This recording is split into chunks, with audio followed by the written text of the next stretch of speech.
I don't cheese for the cam, nigga. Your smile on the gram, they caught me slipping. I'm that nigga. Right? Fame for the young, just cut the check. Let me rap, nigga. Rap, nigga. Gravatar style, I'm a traveling smack dealer. Get all Jenny Lamb with you. This is like the confessional of a lyrical. What's up?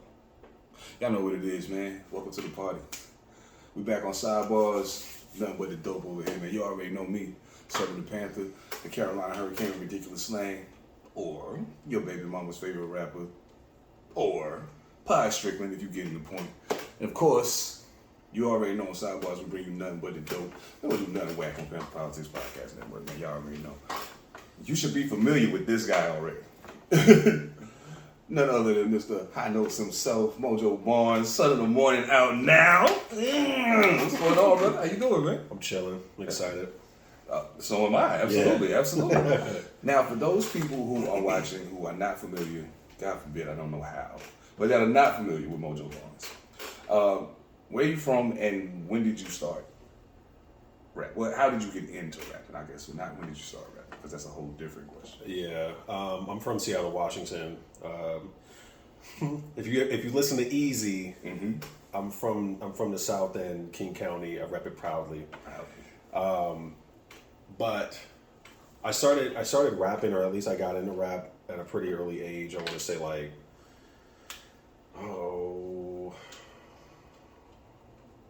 want to say like 10 maybe. 10 years old. It was, you watch music videos on TV. It started off like watching like Backstreet Boys and stuff, like whatever was popular. Yeah. But you see people like Will Smith and Eminem, or people who managed to like actually get onto MTV at the time, or VH1, whoever was able to. So that's where the interest kind of popped off for me. Like Tupac, I would see him on there too. But I started doing poetry in high school, and it evolved from there into actually writing lyrics. So, it started pretty early. It's wild you say Tupac, because it's crazy because of how long I've known you. And then as I'm listening to Son of the Morning, and I started at a point in the album, I said, if Tupac was from the Northwest and was kind of moody, he'd be Mojo-ish. I mean, except I think, as far as the... I hate to say it that way because people think that means Pac can't rap. He can rap, but like as far as like the lyricism of it, it's a different kind of lyricism. You know what I'm saying? Still introspective, still very, looking inward, but also looking outward at the rest of the world. Yeah. So like, what was your first project, and like, what was the reception to that? Like, like the people around you, did they know you rapped, and like, what was the reception to as far as the people that were around? I was trying to let everybody know that I rapped. I just thought it was like the coolest shit to do. I'm like, I'm a rapper. Like, listen to what I just wrote. I'm a rapper. So I did that like heavily in high school. When I actually had came out with a project, people were pretty receptive to it. It wasn't like, oh, this is groundbreaking. I think they were just more so excited, like, you did it. You actually did something like that. I know him. Yeah, I know that guy. And this is pretty decent. So those are the types of things that I would hear. So I didn't get negative reviews or anything like that. If anything, it was always constructive. Like everybody's garbage when they first start out. Like that's the general understanding. But I was so dead set on being really good at it that I was like, fuck, like I gotta keep doing it. I used to have I had a teacher in high school, Derek Smith. What up, Derek Wheeler Smith? He probably gave me the best piece of advice. Not even a piece of advice. It was just like, you need to work on your delivery. Just straight up like that. You need to work on your delivery. If you're good, you need to work on your delivery. And so me not knowing what that was, it must have meant, I probably just need to keep practicing. Just keep practicing, and it'll just work one day. And it did. So I don't think that if I had heard that, then I don't think that I would have went as hard as I did with the writing and continuing to want to be really good. How much has your style changed since you started? Because you have a very distinct style. Yeah. You know what I'm saying? So how different is it now from when you first started?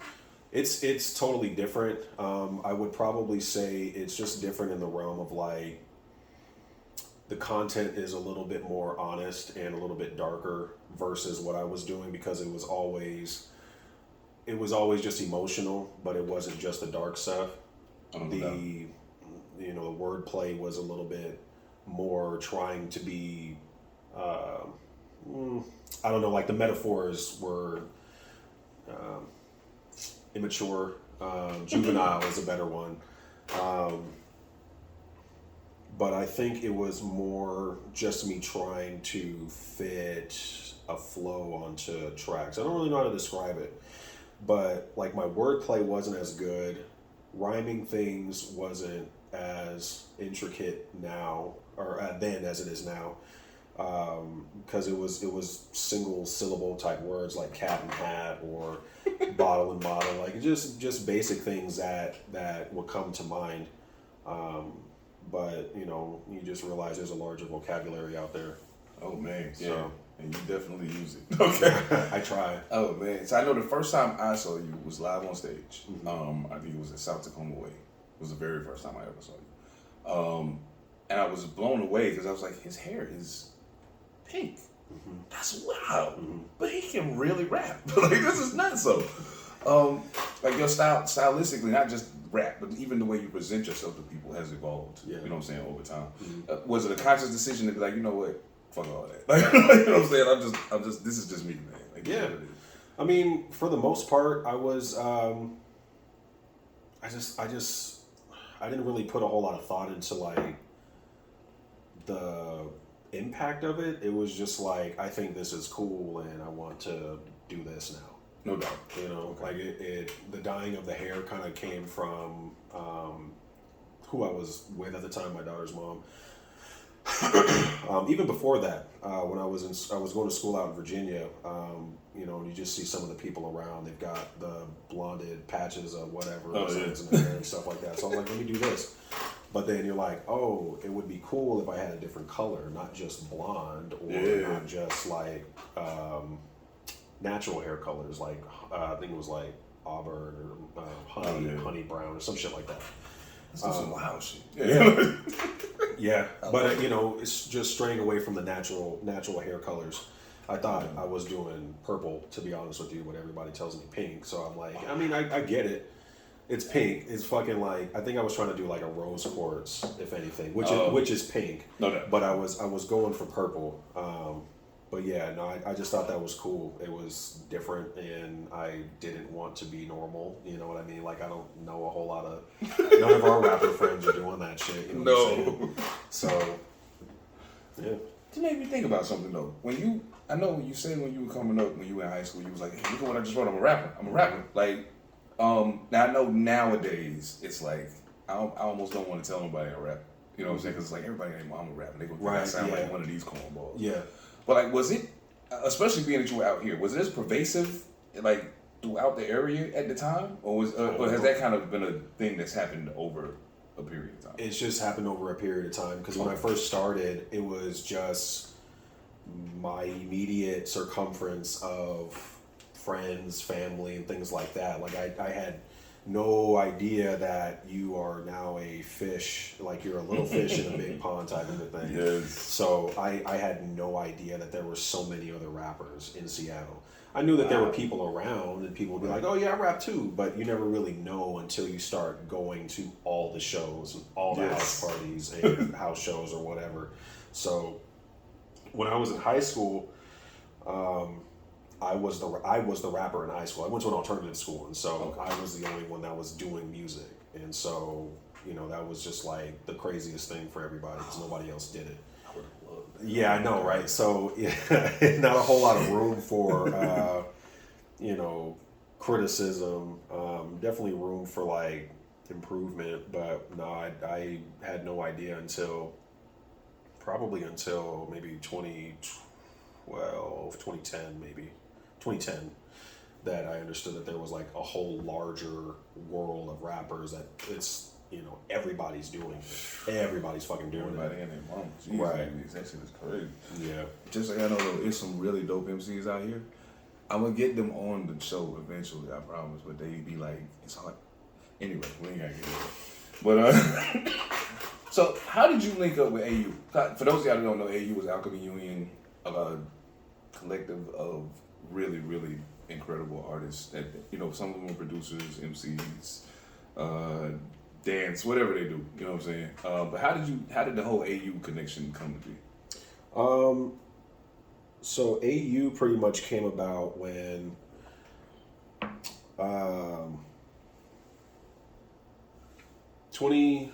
I want to say like 2014, 2015. There was, I don't remember who I met. Maybe it was Scribe. I don't know. It was after the Real Art Tacoma thing. It was after that. There was like a thing going on. So that had to be 2016 because that was when I first moved here. Okay. I just moved. I literally just moved to Tacoma 3 weeks before that. I got you. Yeah, sometime around 2015, 2016 is when I met Scribe for real, and I met Golden Master. Mm-hmm. It was this community thing, and a lot of the same people that are like, still, I want to say like participating in the art aspect of what Golden Master's doing now. Mm-hmm. They were around at this other thing. I'm trying to remember. I remember, so there was a lady named September there.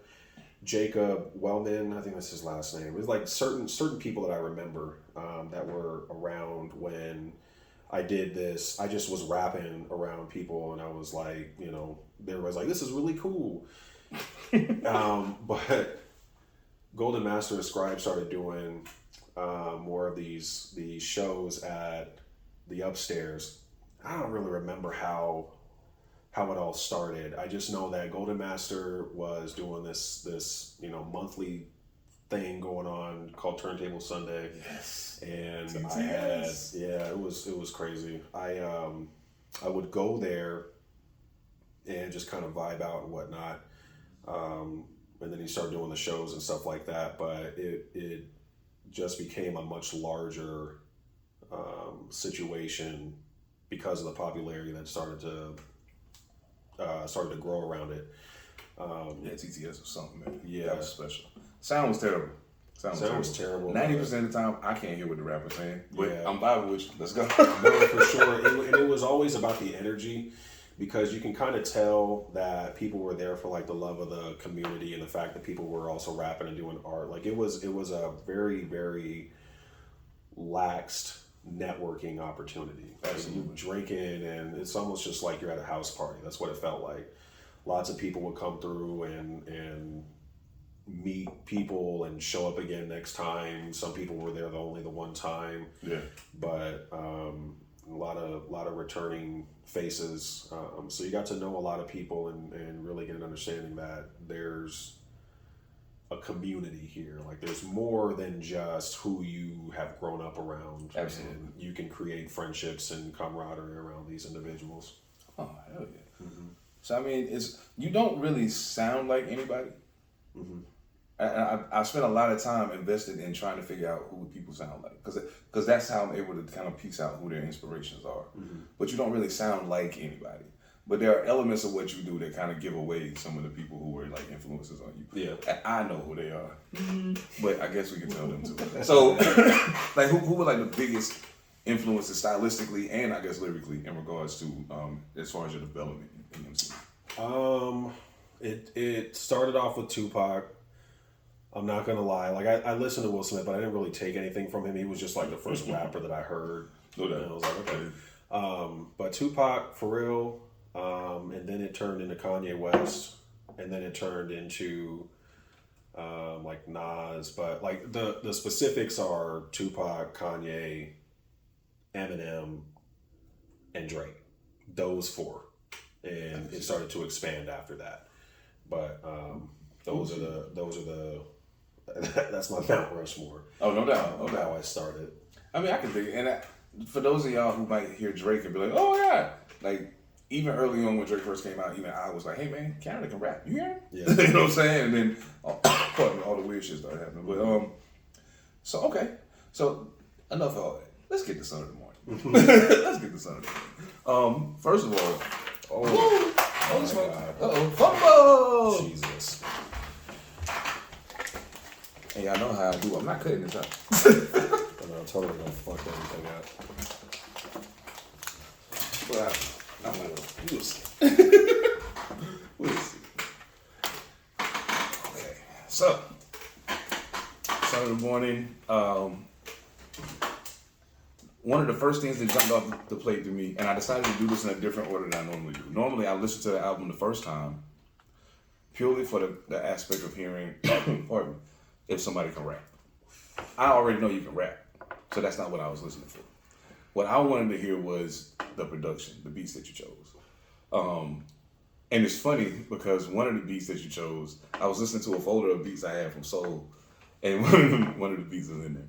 But I remember him saying though very specifically, don't mess with that beat. That's Mojo's. Yeah, but, this is, yeah. So I was like, yeah, okay, cool. But was there a goal in regards to the production and the sound of the album going into it? Like, because there's a very distinct message being sent purely by the production, in my personal opinion. You know what I'm saying? Even if I heard it without you rapping on it, it gives me a very specific feeling. Okay. Was that the plan, or was it just kind of like this is the beat that's talking to me, so I'm gonna go with it? And you know what I'm saying? That's what it was. I don't think that far ahead when it comes to how I'm orchestrating everything. I'm not thinking to myself, okay, how is this going to be impactful, or what is this saying to me? No, it's just like what sounds good on this beat. No doubt. And so, unbeknownst to a lot of people,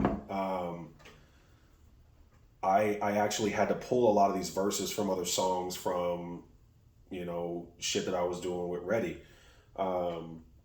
Once all of that kind of dissolved, I was like, I have this body of work. Right. I got this body of work, and I need to put something out. I've made these beats, and I actually want them to be used. Yeah, go ahead. It smells fucking, good. It smells good. Yeah, that's what shit up. I was like, Gelato. yeah. Shout out Uli, Gelato X, trying it out. I saved this specifically for Seven because I know he likes gelato. But I had these beats and I wanted them to be heard. I'm like, nobody's buying these. Like, I'm also not pushing them for purchase. Like, I'm not doing shit really. It's just collecting dust, and I didn't want the dust anymore. So I was like, let me figure out which verses sound the best over which songs. Which ones do I get the best vibe from when I'm rapping them, or what beat just sounds really good. And a lot of it was like, oh, I really like this beat, I want this to be a part of the project. And so a lot of it was that, and then figuring out which verses fit over that beat. So I wasn't thinking so far ahead of it, like what you said, like a message was being sent. I'm curious, like, what are you talking about? So basically, when I listen to it, pardon me, and this is me even taking the lyrics away. Even if I take the lyrics away, every emotion that you're emoting, everything that you're emoting through the lyrics, I can hear it in the beat without having to hear you say it. Nice. You know what I'm saying? So so the mood of the beat and the mood of what you're saying match almost perfectly in every sense. You know what I'm saying? So, and that's weird for me because a lot of times I'll hear somebody do something and like, that beat sounds really happy, but what he's talking about is really sad. Exactly. I don't think he thought this out. You know what I'm saying? Yeah. No, what's actually funny is, and I was on my like arrogant shit, but I was like, I want to be the person that can rap the saddest shit over the happiest sounding beats and vice versa. So it wasn't intentional, to be honest with you, but for songs like Grieve, it just came out that way. It just it wrote itself.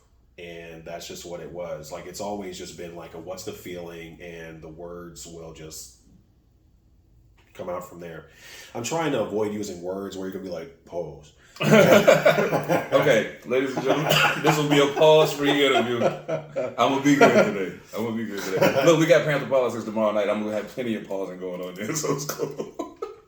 No, but it's cool. It's cool that you say that, because that really wasn't the intention. I will say though, I know at least one or two of those verses besides Grieve, like I wrote the verse to that beat and then had to put it to something else because I couldn't come up with anything while listening to the beat. So that's what I was doing. That's what I was doing for a lot of the beats that I was getting from Reddy.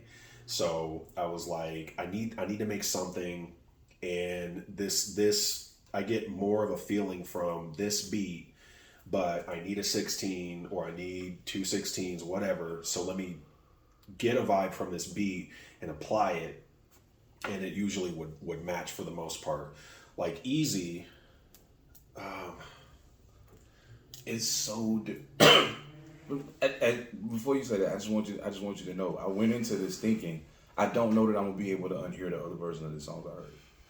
You know what I'm saying? Yeah. In my brain, I was thinking that. Yeah. But as I started listening to the records, I'm like, nah. It's almost like I never even heard the other version of the song. Like this is the song right here. So yeah, that was masterful. So, Not Your Role Model. So the hook that you're hearing now is the way that I wanted to do it when I recorded it originally for the beat we used Easy for the first time. Yeah. Yeah. Like I don't even remember the beat at this point, but I wanted to. No, what did I say? Easy. I meant Not Your Role Model. I don't know what I'm saying. Not Your Role Model. I wanted to do that kind of sing-songy, kind of flowing over it. You know, just kind of coasting over it instead of it being the super tough. You know, I'm not your role model. Like it's totally, the vibe is different. It made sense to do it that way on the other beat. Yeah, it's just the beat was different. Yeah, so absolutely. That's all it was. But the one verse where I say, everybody make me anxious with their inquiries consistently prove. I don't know if you remember that verse. Oh yeah. Yeah. Absolutely. So I know I had to think to myself, I'm like, sorry, Sam. But you know, and I honestly took a page from your book because you've done that before, and it's not a personal thing. It's just like this fucking sounds good, and I just want to put the best product out. So I was like, this verse is really good. But even then, that verse was written to something different. Exactly. Yeah. So yeah, I just wanted to put the stuff that sounded good, obviously, but I wanted to put what fit the best on each beat. So I wasn't thinking any further than like this emotion. These emotions fit really well. So like the one that I just quoted, the Hands Free, that one, it's just because of how somber that beat is. I was like, this verse fits really well, and it doesn't necessarily even have to be a sad sounding beat, but it's just because the subject matter was so sad or was so melancholy that I'm like, this fits. Yeah, this is just perfect. And everything else. I've been trying to figure out what my favorite song is. And I almost hate to do that because I'm like, this song gonna be my favorite song today.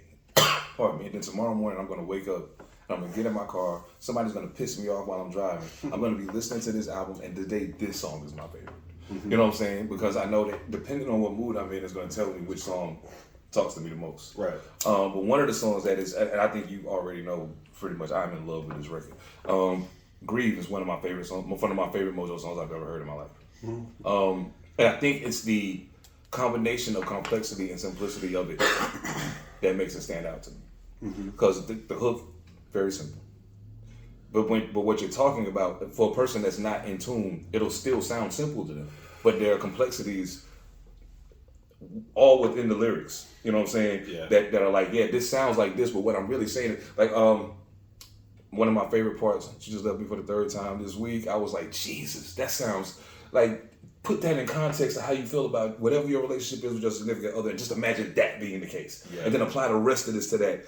How do you feel now? You know what I'm saying? Like, for people who don't get it. So, like, going into writing that record, I understand when I hear the beat why you would go that way. Yeah. But at the same time, that is one of those oxymoronic songs for me. Because the beat sounds like you could go super happy.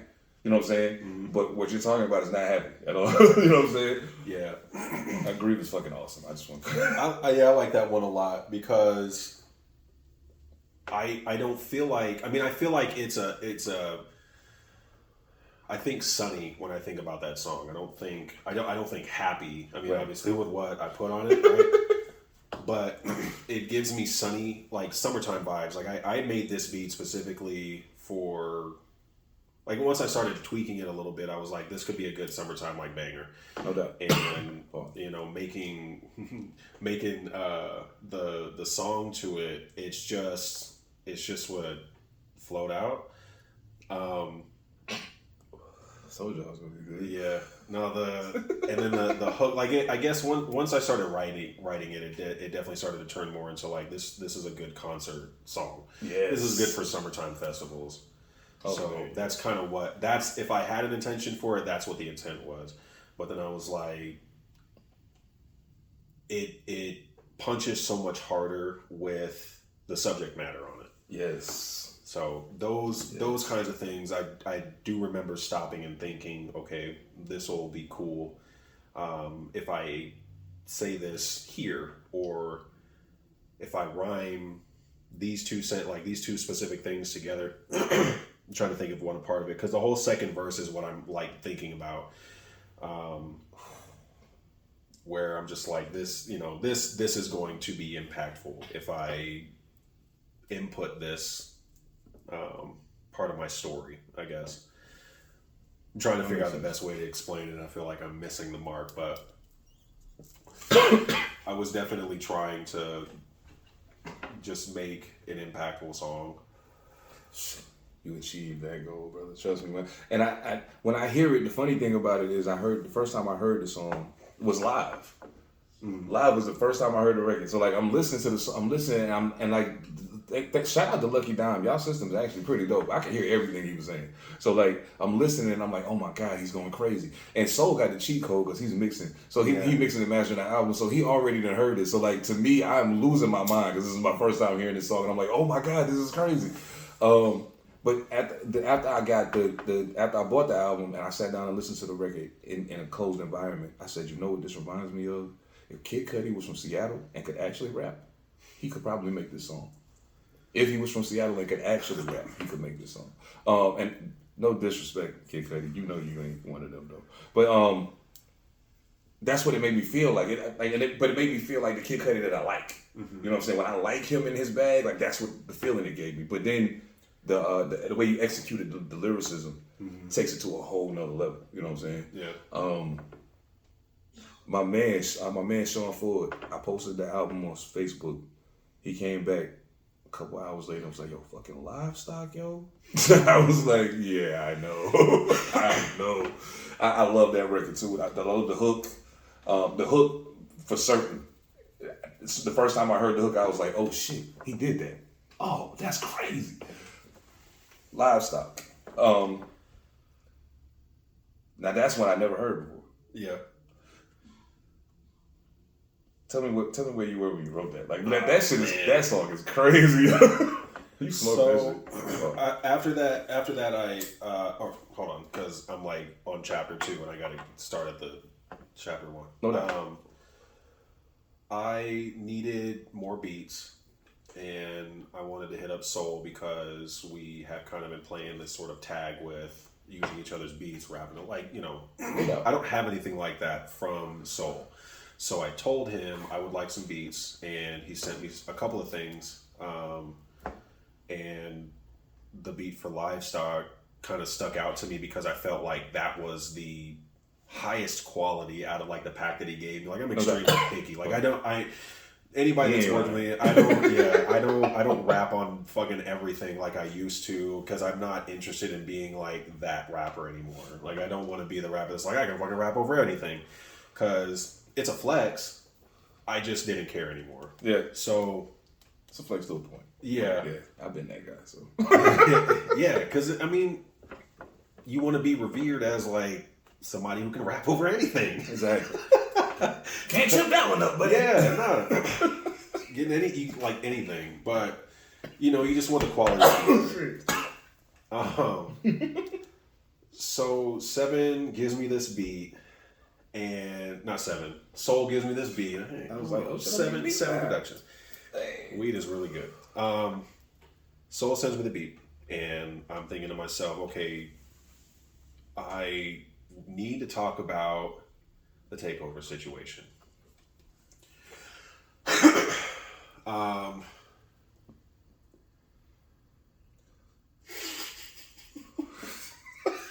I needed to talk about the takeover situation, and obviously I had a lot of animosity just because of how everything ended between myself and Ron. So initially I wrote what I was feeling. I don't feel those things anymore. It made for a great song. I just want to put that out there for. It was dope. I ain't gonna lie. It was dope. Yeah, it was dope. That was dope. This is just like, you know, I have been keeping it to myself for so long. I've only shared certain things with certain people, the emotions I felt at the time, Right. in the heat of the moment, being like, look, I don't have anything that talks about this, but I felt like it'd be better in a song. So it initially was a little bit more of a diss track, and it then starts to turn into more of like reflection of how I felt at the moment. God. You might have to put that on SoundCloud. Yeah. You might have to put that on SoundCloud. But it was Monster who kind of talked to me about it, because, you know, when you're in a mood and you just want to write about what happened in an honest way, you don't really think about the repercussions about what you're getting ready to say and the impact that it's going to have. Just as a rapper in general, your code is to be honest and not lie about shit. So, although we embellish, this was not really that big of an embellishment song. It was like, I'm fucking mad about this. I'm mad about the person that I was ultimately talking about in the song, which was Ready. God. And so Monster was like, look, what you're saying, I get it. But this is now going to be something larger if you release this like this. And so I rearranged a lot of things to then make it more about the honest expression rather than trying to attack somebody. Whether it's received that way, I can't do shit about that. I tried to do my best, and it was also just a moment. But oh yeah, I think you did a good job. You did a good job of making it not so pointed. I feel it was pointed to a degree. If somebody knows you or they know the situation, sure, then they'll be, oh, that's what he's talking about. Okay, cool. But yeah. It definitely was different in the beginning. Because it was meant to be that. Yeah. It was meant to be that. But then when Monster's explaining 2-3 steps ahead, it's like, all right, fine. You know, I'll put the art to the side and try to just make I'll put the anger and the animosity aside and just try to make it the best like bit of art that you can make. So smoked it. It's no longer supposed to be pointed at one individual. It is now, you know, you're more generalized, aiming at rappers in general. It's just like, they all livestock. Well, yeah, and I think it's it probably in the long run it serves a better purpose for it to be in the version that's out now, because as much as I enjoy Ether and Takeover and No Vaseline, I love all those songs, but it was different too, because they were at the time, you think about how big Nas and Jay both were when this thing even started with them. Like, I mean, it had been going on for a little bit in the background, but like when it really became obvious to the layman that these two guys are going at each other, they were huge. You know what I'm saying? The problem becomes 3 albums later, Mojo Barnes is now multi-platinum and producing for God knows who, and you know what I'm saying, doing his thing, and then somebody drags this back up, and it's like, dog, like that's, you know what I'm saying? Come on, let that shit ride. Like we even see it with some small time local media, you know what I'm saying? So like, yeah. So I personally think when I hear this album, if anybody didn't know who you were previously, this is the punch in the stomach that they need. Cause you did your motherfucking thing. So like to me, that says more than anything that one record could have said. Like you doing what you did and what's about to come from that says way more than what that could have said. So and hey, nothing but success to anybody who was part of Takeover. Nothing but success to you. Hey, It's all love, no doubt. Do what you do. We just gotta do what we do over here. Oh man. Now do you have a favorite song on that? Yeah, I like Hands Free a lot. Yeah. Yeah. Super dope. No, that one. It's a toss up between that one and Graveyard, and a lot of it has to do with the production on it. But what is now laid over. Crazy. Yes, it is. Yeah, I liked Graveyard a lot when it was done with the recording. Oh yeah. And then you get the mixing and stuff like that. It just enhances it. But those are the two for me. I love Graveyard. And just so y'all know, Monster Alyssa is turning into a rapper right in front of y'all. Watch it happen. Watch it happen. Watch it happen. He fucking with the wrong motherfuckers. You think that ain't gonna happen? Watch. Oh man. So I mean, okay. I know I don't want to talk about singles. Is my fucking phone ringing right now? Hold on one second. Can you tell from there? I could have sworn I heard something. Ladies and gentlemen. Tweaker activities. The Pantha Politix mystery is unfolding. I think we good. I might just be high. But nah, there's no mic. I'm high. But whatever. What's next? Videos, shows, touring, like what's going on?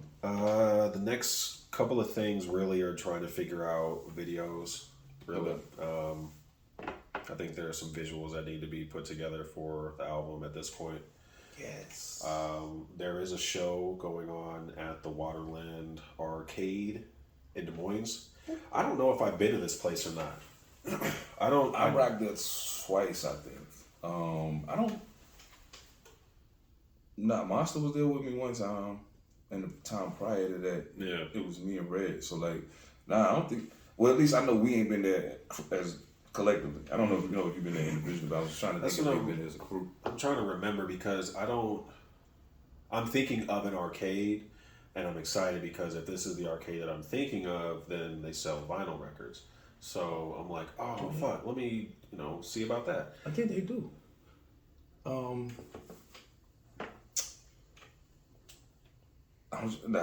In my brain I can't see it right now. I'm too high. But yeah, I did a show with Killer Priest there. That shit was super dope. Oh man, shout out Killer Priest, man. Yeah. So December 5th is that show. Yeah. So the Interrogator 7's gonna be on there. Not bad. Oddball Jennings. Yeah. Oh damn, I'm headlining that show. I forget. God, to be more careful. Headline. Yeah, I'm stupid. All right. I realistically, when we was this show got moved, y'all. So when it was gonna be the day it was supposed to be the first time, I was like, dog, let Mojo be the headliner instead of me. He got the album coming out. You know what I'm saying? But then things changed up and it went to December, and I was still like, but dog, I don't got nothing new out.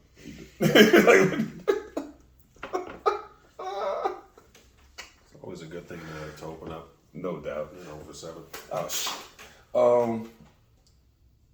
I'm glad you said something about visuals because I did notice something about you as an MC that I had kind of noticed it, but not as intently as I noticed it. And probably because it was a bigger sample size of songs to hear all at one time. Mm-hmm. You are a very visual MC. Sometimes I'll play the music with my eyes closed. Okay, full disclosure. I'll go in the bathroom with the toilet closed. I'll sit on top of the toilet, have my weed, make sure I know where the ashtray is, or just use the sink, and turn all the lights off in the whole house. You know what I'm saying? I'll sit in the bathroom and smoke, hotbox myself in the bathroom, and play music with my eyes closed, even though I'm in the dark. And I'm doing that because if I got my eyes open, even though I'm in the dark, I'm not going to try to visualize what the song is saying. I'm looking around to see if I can see in the dark because I'm stupid. But with my eyes closed, I can vibe, you know what I'm saying? Yeah. So when I hear you talk, it's one of two things I see. Either it's a motion picture type of thing, or I can visually see you doing a thing. You know what I'm saying? Yeah. So it's like, man, how did I not notice the cinematic quality of Mojo's writing previously? But you smoke shit, bro. Like you are really dope. Like Nigga, I'm saying this. Y'all know me. Anybody that's watching this shit, if you tapped in, if you know me longer than 3 seconds, you know I'm rough on MCs, dog. Like I don't like nobody. But yeah, you're very talented, bro. Very talented as a producer and as an MC. What would be like the penultimate thing for you? Like, okay, I'll do this in 2 parts. Who would be the person you would do? Like, what would be the ultimate for this person to say, "Hey, come produce a record for me"? I don't know. It's like shit. I hadn't thought about that. I don't know, cause I've never. No, that's not true. J. Cole. It would be cool if Conway the Machine wanted to rap over one of my beats. I can hear Conway on that graveyard beat while you bullshit. Yeah.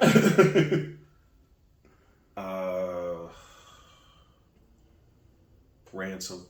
Damn, I think not talked about enough. I wish Kyle was still around. Oh. I can so hear that. I can so hear that. Oh, some Rock Marciano. Ooh. I feel what I'm trying to tap into is more in that lane, that vein of the dustiness, and just very like loop heavy. The dustiness. Yeah, I try to, because that's what I tried to do with Easy. I wanted to make that shit sound dusty, I wanted to make the drum sound dusty. I tried that on everything, but you know, whatever happens. At the end of the day, if it sounds cool, but no doubt, yeah, that's real shit. Oh man, yeah. Damn. Okay, so part 2 of that is either featuring on your record or if the person wanted a feature from you on the record. Like, who was that? Who's that person? Nobody. Nobody? No. Damn, because it's, and I'm about to get like real fucking gay about this, but like pre-pose. No, it's like it doesn't matter anymore because it's supposed to make you feel good that people want you to rap on their stuff. So it can be anybody. It can't be anybody. It can't be. I'm glad you cleared that up. Oh, wait. No, it can't be just anybody, but the way that I think about it, it's people who have a higher platform. If there's anybody, because that's what I'm assuming you're talking about, or just anybody. Oh, yeah. I mean, but really, yeah. The higher platform of artists, people like J. Cole or Benny the Butcher, or I can't remember the dude's name. Let's go to somebody else. Makami. Just people who have the spotlight, people who are like, you know, I'm here and I've got power and I've got an ability to be able to make my music and it resonates with large groups of people. Mm-hmm. I've got my cult, and so I want you to preach at my cult. That type of feeling is cool. No doubt. I can tell you the 2 things that popped into my head. I would love to hear you produce a record for Royce da 5'9". He popped into my mind, but I didn't want to say him. I would love to hear that. I would love to hear that. Yeah, having Royce feature on a track with you or rap over a beat. But then I'm thinking about people like T-Pain, oddly enough, where it's like he's featured on everybody's shit, and so it's just like, yeah, it would be cool to have that feeling. Like I'm on everybody's shit, but it sounds good. Like I made a really good song being on everybody's tracks. Like that's the kind of feeling I want to have. That's more longevity in my mind. Mm-hmm. So that's what I think would be it for me if I had a it. I feel you. That makes sense too, because I guess there's certain people that I put in a certain spot simply because of my relationship to like whatever that relationship to that artist and their music meant to me on my journey. So like, if Rakim called me for a feature, not that BS with the producer. Anyway, long story less long. If Rakim called me and was like, "Yo, Seven Da Pantha, I want you on the song." Mm-hmm. Oh my God, what? Say less. Like, I'm coming and I will rewrite this verse 20 times if I got to. I don't care. Yeah. You know what I'm saying? Right now, if Nas called me and was like, "Yo, Sev, let's do it." Say less, nigga, I'm there. You know what I'm saying? Black Thought, like it's certain people that I put in a certain stratosphere, but I do feel you because I think that collaboration has become the new currency. You know what I'm saying? In what we're doing. So, and you actually I've watched you. Strangely enough, I've watched you break your cocoon in ways over time. Like you were really shut off from people at a point, and I was like, I don't know if he's gonna be okay with this. You know what's so funny is I didn't feel like I feel like I am more now than I was, I guess, in the era that you're talking about.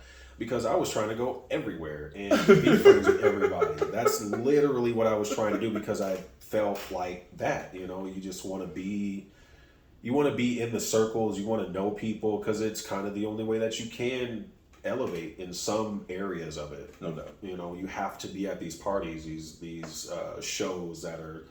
You just never know if something big is going to happen. You never know if that's the show that you're going to be at, and that's the one that sparks 5 more people that like your music. So that's what I was thinking, and now I'm just like, I don't want to fucking do anything with anybody. It's because it's just because it's experiences. No doubt that you have with being in this game. You just don't really want to exude a lot of energy. You don't want to give a lot of energy to people because I have a fear of wasting it. I just have a fear of wasting my time. So I don't want to do that no more. And I think that kind of comes back around full circle to me for the album because these records at a point existed in the universe and then all of a sudden they didn't. And then it was like, oh shit. So now it's kind of like, okay, we need to get Mojo on features or something, like to get the name back popping. You know what I'm saying? Produce some shit, get the name back out there. That's why I made sure I said your name at the beginning of Light Work. You know what I'm saying? Yeah. I made sure I said your name. So like, I was like, okay, boom, boom, boom, boom, boom. And then you was like, nah, I got that out like it's ready. And I was like, word? Okay. And then you went in, you recorded the shit, you knocked it out. And when I listen to the album, I hear... Let me refine what I said. I'm glad you said what you said too. Let me refine what I said because the album is a perfect representation of that. I don't think it's that you open up to more people now. I think it's the quality of when you do that's different now. Yeah. You know what I'm saying? So that's probably a better way to say it. Okay, so yeah, no doubt. I feel you. And I think that the album is a representation of that because people who didn't come the first time, pause. I had to do it because I sounded crazy as fuck. That was egregious as a motherfucker. Nice. But people that didn't get to peep the first iteration, boom, okay, you didn't get to hear that. All right, you hear him rap here, you hear him rap here, you heard he produced that. Now you get the full picture. And I think there are a lot of people who are highly impressed with you right now. I think there's some people that are highly impressed with you right now. You know what I think about sometimes? What's that? Is these types of things make me think about Kanye West a lot because like I damn near worship this guy before it started getting weird, you know. But it's that moment in time, and this is on Genius where he was fighting, like he talks about fighting so hard for people to know that he can rap. Like he can produce, and that's the bread and butter right there. But I can rap too. It just makes me think, wow, people feel like I can produce now. Who would have thunk? I just put a lot of effort into it, and so when I don't even know who you're talking about, and it just feels good to know that people like it. Oh yeah, because it's a big deal. As a matter of fact, I had a really close friend of mine tell me just probably 20 minutes before I got here. He was like, "Hey, look, man. I've been running, da-da-da-da. They had a lot of shit going on. They had back-to-back shows this past weekend." He said, but listen, tonight, after I finish this movie I'm watching, I'm about to lock in on your band shit. If you saying he dope as you say he is, I got to hear this. And I was like, bro, you will not be disappointed. I can't wait to hear what he says because it makes me feel good to know that I came somewhere where I'm not from and connected with people who are really good for me to be able to say, hey, I know who I was running with over there. Mm-hmm. It's the same thing happening right now. Pay close attention. Do you see what's happening right now?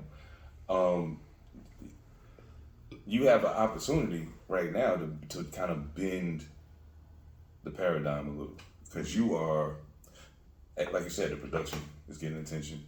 People are gonna hear you rap and be like, "Holy shit!" Yeah. Then you have content creation that you do. So you delving into a lot of different things now. You know what I'm saying, at this point. Y'all already know we're going to do this anyway. Just walk with me. High notes. High notes. Giving people a little, it's a perfect time to pick the weed back up.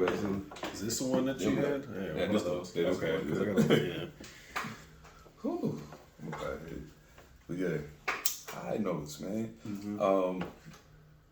Because I know a lot of independent artists watch this, so please, by all means, tell them what's going on. High Notes is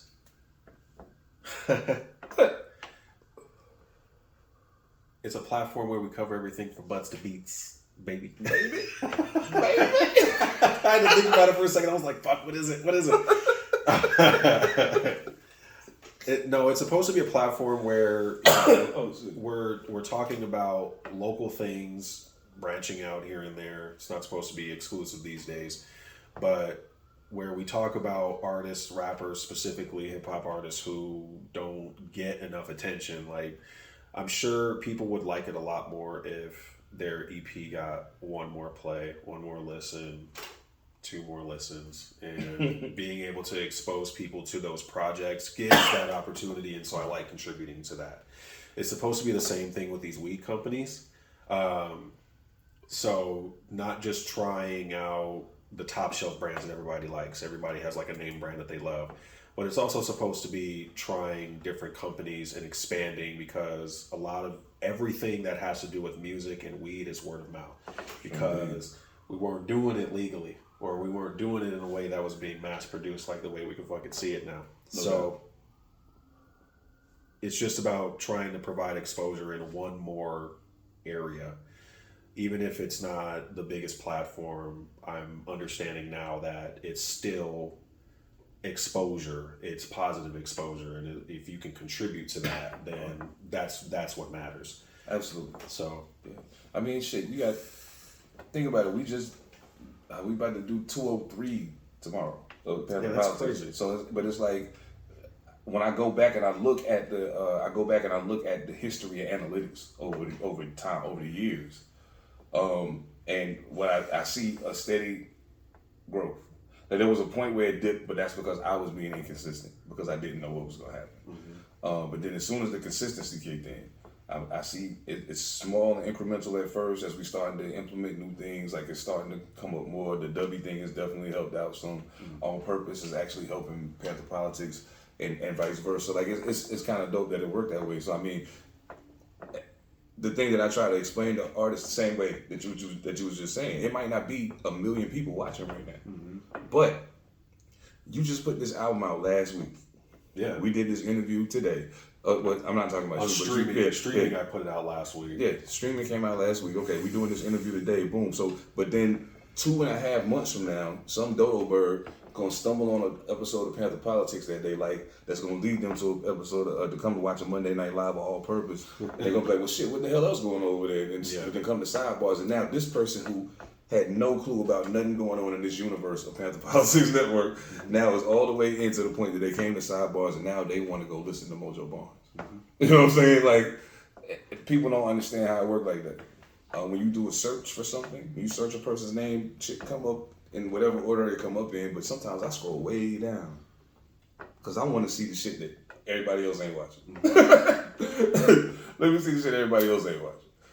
So I think you're doing a dope thing too, and I think the weed companies are crazy. I love the way you put your content together with the weed shit. I think they're crazy if they not fucking with you. What are y'all doing? No, it's fun to do once it's like put together. Like, even doing some of the promo for the Son of the Morning, I was cutting it all, and I'm like, oh, this will be so cool. But with like the weed companies, yeah, once you have it all sewed together and you feel comfortable about it, it's just another like really good feeling. But yeah, I like the like the process, like the brainstorming process. No doubt. When you get to think about all the different cool ways you're gonna like show off this thing, and then you start getting into it. This shit doesn't work, and so you cut something out or you got to redo it. But you get done doing that shit, and you get to find the music to put with it. That's another fun part. If I've got music to it. So, a question. I've always been curious about this. Why don't you use your music all the time? Because I don't have a lot of music to put on there all the time. True. But I was trying to stick. Whenever I do the weed thing, I try to stick with. I try to stick with one or two things. Like with Book of the Monster, I was putting out a couple of tracks here and there. When Gravitas came out, the Wave Letterman show. So it's just if there's somebody's music that like even a couple of A-Flex's tracks, I think I'd use in some promo, but I just didn't have the amount of music. But I was trying to keep it in the high notes lane of this is supposed to be about these other artists. I feel that makes sense. That makes perfect sense. Yeah. Hey, just so y'all know though, don't say no bullshit, cause don't say no bullshit. You don't want to say bullshit. Don't say no bullshit. But I'm telling you now. I've you still gotta have the variety. Not everything is gonna be a fucking like diamond. There's gonna be turds with rainbows coming out of it. So there's gonna be some good stuff and some bad stuff, and you just gotta be prepared for that. MC skip that shit. Run of like it's just hot turds. What the nah, I can't do it. See, that's the reason why I was like, we just gonna review like good albums on Pantha. I can't do this, yo. Like, cause I'm telling you, I heard some shit maybe. It's been times, I think I told this story before, but it was the time I did an interview when Pantha Politix podcast was the only podcast, and I was interviewing artists. I interviewed a young man. He came in there. He gave me his mixtape at the Safeway one night, and I was like, "Yo, I do a podcast." And I do an interview. I was like, "All right, I'm gonna go listen to the music." I went and listened to the music, and I was thinking to myself, I should not let this young man come do this interview. I shouldn't do this to him because I'm gonna have to be honest. I can't lie. I can't do it. I can't lie on camera. It's crazy. Yeah. You know what I'm saying? So like, so we get in the mix and we doing the interview. We like 15 minutes in, and son say, "Shamin, what you think of the mixtape?" And I was like, I was like, so listen, hold that thought. I paused and I said, "Yo, listen, I'm gonna ask you a question right now. You want me to be honest, or you want me to make this sound good?" He said, "No, just keep it real." I was like, "You ready?" So he got, needless to say, that was at 15 minutes. By less than 20 minutes, the interview was over because he got up and left. Yeah. But I mean, don't say no bullshit. That's all I'm saying. That's all I'm saying. Long story less long. Don't say no bullshit. Yeah. Man, thank you so much, man. I appreciate this, bro. Most definitely. Son of the Morning out now. Son of the Morning out now, nigga. Everywhere. But you should go to Bandcamp and support independent artists. Is what you should do. It's what you should do. Do y'all know what Spotify paid niggas? Anyway, anybody you want to shout out before we get out of here? Shout out Sound Chamber West. Shout out everybody, because I'm high. Shout out Solely Interrogated, Monster Illicit, Seven Da Pantha, P7. Son of the Morning, Few and Far Betweens coming up next. Yes. November 2nd, I think. Mm-hmm. November 2nd, yeah. Keep playing Son of the Morning. I don't care if you don't like the whole album. Every track is good. So just enjoy that. And yeah. You gotta love it. Y'all already know what it is, man. Thank y'all for locking in. Salute to the fam over at Pantha Politix. Salute to the brothers over at All Purpose. Salute to W Energy. We'll catch y'all on the flip, man. Peace. I don't cheese for the cam, nigga. Nah. Smile on the gram, they caught me slipping. I'm that nigga. Right? Fame for the young, just cut the check. Let me rap, nigga. Rap, nigga. Gravitas, now I'm a traveling smack dealer. Get all Jenny Lamb with you. This is like the confessional of a lyrical.